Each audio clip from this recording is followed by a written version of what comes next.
Reitoras, reitores, eu sou Diogo Patriota, sou assessor jurídico do CRUB e da ABRUC.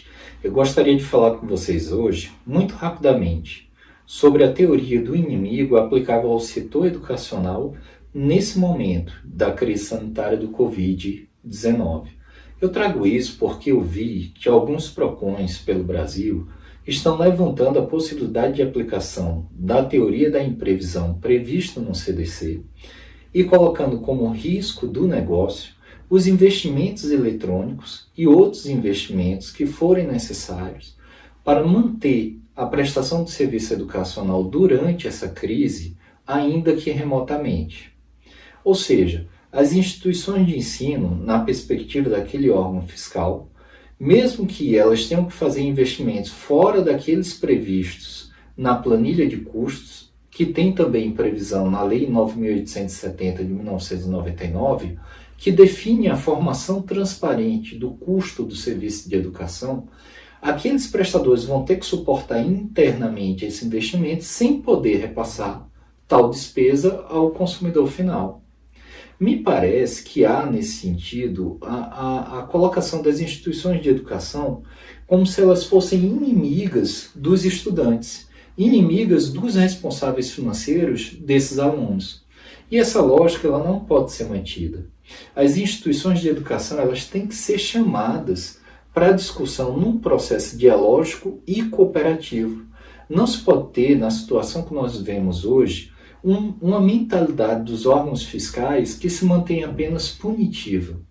Porque, embora a teoria da imprevisão se aplique baseando-se que o risco do negócio é o risco da empresa, a crise do Covid-19 ela tirou não só o setor da educação, mas todo o setor econômico da ideia de normalidade.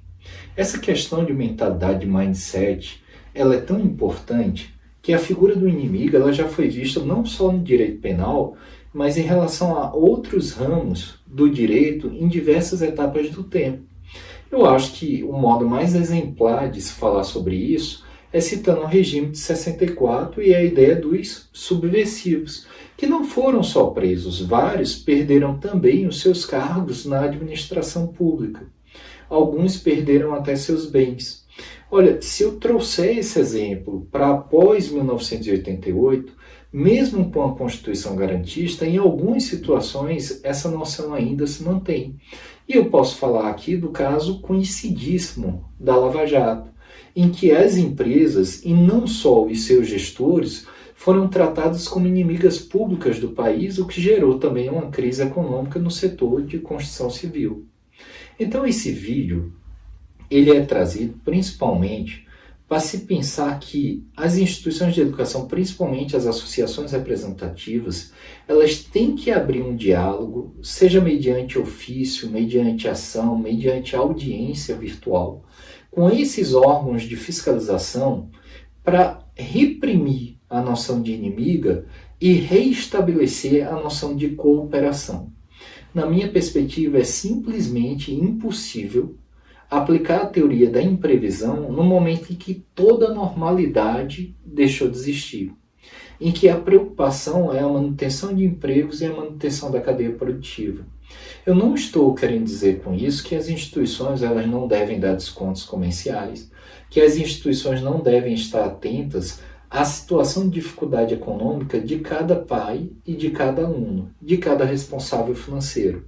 O que eu estou dizendo apenas é que nós não podemos ter o Estado pensando na perspectiva do estudante e alijando desse processo as entidades de educação.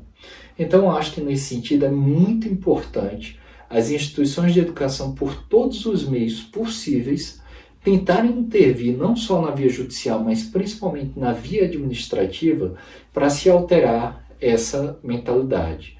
Esse era um ponto, eu fico à disposição dos senhores